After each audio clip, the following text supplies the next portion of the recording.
சட்டமன்ற தேர்தல் என்றால் திமுகவா அண்ணா திமுகவா என்றுதான் பார்ப்போம். அம்மாவா கருணாநிதியா, இப்போது இபிஎஸ்ஆ ஸ்டாலினா? இபிஎஸ் நிர்வாகத்திறமை இந்த நாடு 4 ஆண்டு காலம் பார்த்திருக்கிறது. பல்வேறு திட்டங்களை நிறைவேற்றிருக்கிறோம். விலைவாசி ஏறாமல் பார்த்திருக்கிறோம். விலைவாசியை கட்டுக்குள் வைத்திருந்திருக்கிறோம்.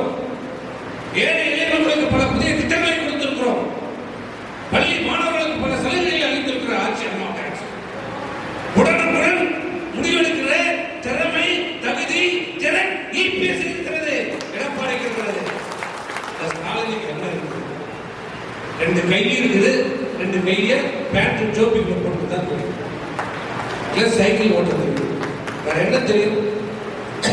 என்ன நடக்குது? மக்கள் ஒப்பிட்டு பார்க்க மாட்டாங்களா? சட்டமன்ற தேர்தல் வரும்போது ஒப்பிட்டு பார்க்க மாட்டாங்களா? இபிஎஸ் ஸ்டாலினா?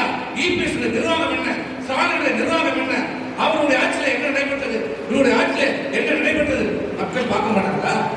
உன் நாடகத்தை பார்க்கறதுக்கு நான் என்ன உங்கள்கிட்ட சொம்பு அடிமைங்களா?